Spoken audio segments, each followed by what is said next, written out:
Hi there and welcome back to my channel. It's Carol here. This is where I show you how easy it is to eat a whole food plant-based diet even if you have a busy schedule. I really want to make my black bean meatballs so that I can have them tonight to eat with my spaghetti squash. I've been trying to get this meal together for days and tonight is the night. So I'm going to get my items ready for that and then I will show you how I make that. Okay, I'm ready to start my black bean meatballs. I have my food processor here. I'm gonna use 2 onions. I'm gonna use 1 onion in the meatballs and 1 in my tomato sauce. And I'm also gonna use 2 carrots, 1 for my meatballs, 1 for my sauce, and some yellow pepper. I don't want too much yellow pepper because I don't want too much juice, but I want the sweetness. I have an onion, 1 onion in my food processor. I always try to get as many veggies in as I can. The thing you worry about with a black bean burger or meatballs is the moisture. But the way I'm going to counteract that is by using oats and flax. Both of those things help absorb the moisture and help them stay together better. Okay, so I have 2 onions, 1 big one and 1 little one, and I'm just gonna process these up until they're nice and fine. Okay, that's how I like them, nice and fine. Put these in the pot. You can make black bean burgers just by using black beans and oats, but anything else you add is just gonna add to the flavor and the moisture. I love this little food processor. It makes everything so easy. It did crack though, not sure how that happened, and I super glued it, so now it doesn't really want to shut. It's about to break any day. So easy. Look at that beautiful color. That is the carrots. Ooh, yum. Carrots and the yellow pepper. That's going to go in here too. I'm going to put some garlic in here and get these sweating. I just want them nice and soft, and I want them to release their juices and then kind of let some of that evaporate off before I put them into my meatballs. I'll add some water if I need to keep them from sticking. We're ready for the dry ingredients. I'm going to use a cup of oats.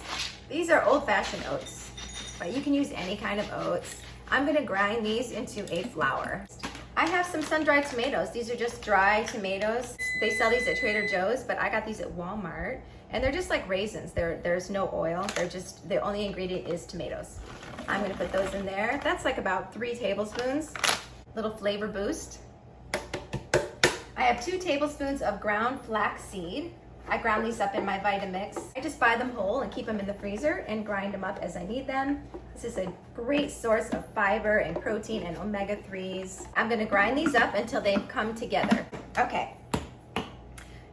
At this point, you can season them however you like. I'm gonna go with like an Italian theme. So I have a teaspoon of onion powder. My onion powder is all clumpy.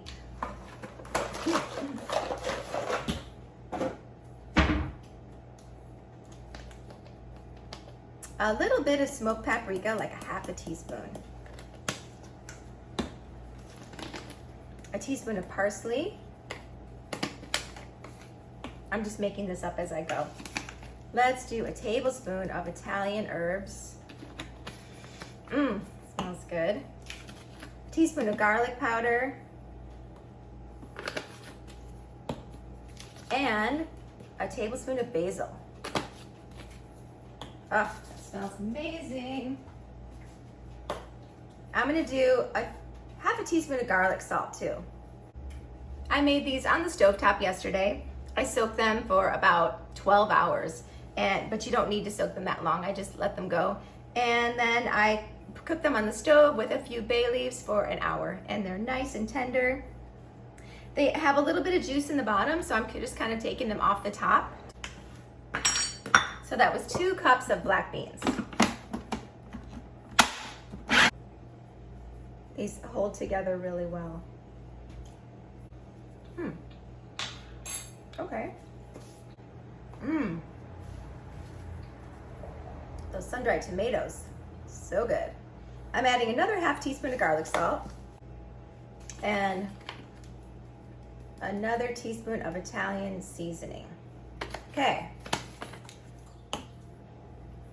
Okay, the veggies are nice and soft, just how I like them, and there's no liquid in the bottom. Maybe a couple of scoops of veggies.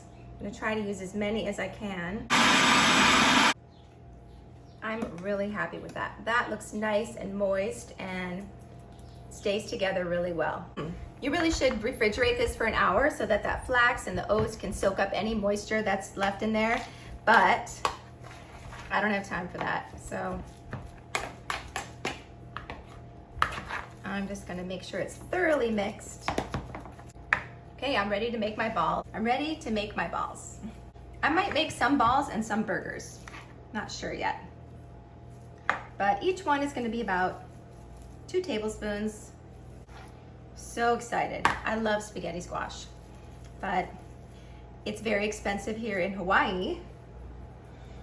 I paid $15 for 2 medium spaghetti squash, so I'm gonna savor every last bit of them. Tell me how much squash costs where you live.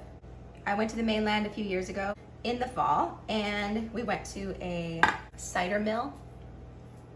There was a pumpkin patch, and we picked apples, and it was just amazing. I grew up in Michigan, so I grew up doing that kind of thing, but what I remember most was the squash and sweet potatoes, and everything was so cheap. Like, you could buy a spaghetti squash or a butternut squash for 50 cents. Couldn't believe it. So I had squash every meal, and I just love kabocha squash, butternut squash, acorn squash. I love all of it. It's $15 for a bag of sweet potatoes here.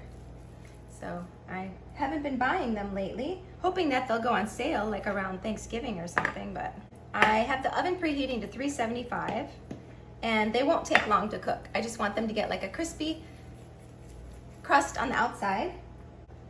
So once you cook these in the oven and they have a nice crust on them, you can simmer them in tomato sauce if you like, and serve them over spaghetti or rice or whatever you want, but they're really good that way too, and they don't fall apart. Okay, doesn't that look pretty? I'm gonna stick these in the oven, and I might just make like 1 or 2 patties out of this that's left to eat with my salad. Okay, I'm just gonna cook these on a dry nonstick skillet to eat with my lunch today. Okay, my balls are out of the oven. I just cooked them for about 25 minutes, and they're still a little bit, they have a little bit of give to them. I didn't want them dried up and hard, but I wanted them a little bit crunchy on the outside and still soft in the middle. So those look amazing. I'm excited to be able to put those on top of my spaghetti squash tonight, and I made a tomato sauce. I'm never buying jar tomato sauce again, because ever since I started making my own, it's so easy, and then you don't have all the sugar, oil, and salt in it if you make your own. I just used 1 can of tomato sauce. I put in the sauteed carrots and onions. They're pretty much sauteed down to nothing at this point, but they just add some body and sweetness to the sauce. And then I put some garlic powder, onion powder, Italian herbs, and oregano in here, and it smells amazing. It's a lot cheaper this way too. So that's gonna be on the spaghetti squash tonight with some of the meatballs. And then I also made, out of the leftovers, I made 2 little patties, and these didn't stick at all to the pan. And I'm gonna have these on top of my salad for lunch right now. I'm gonna put my 2 burgers on there, and I've got some of my potato ranch dressing, just enough left for this salad. If you haven't tried this dressing, give it a try. It's delicious. And I'm gonna enjoy my black bean burgers on my salad. Okay, it's about 7 o'clock and I'm pretty hungry. I've got my friend here and my mom, and we're having that zucchini squash that I've been talking about for days, along with our black bean meatballs and the homemade sauce, and it's so good. Thank you guys so much for watching. I'll see you guys tomorrow, and make sure to subscribe if you haven't already, and have a great night.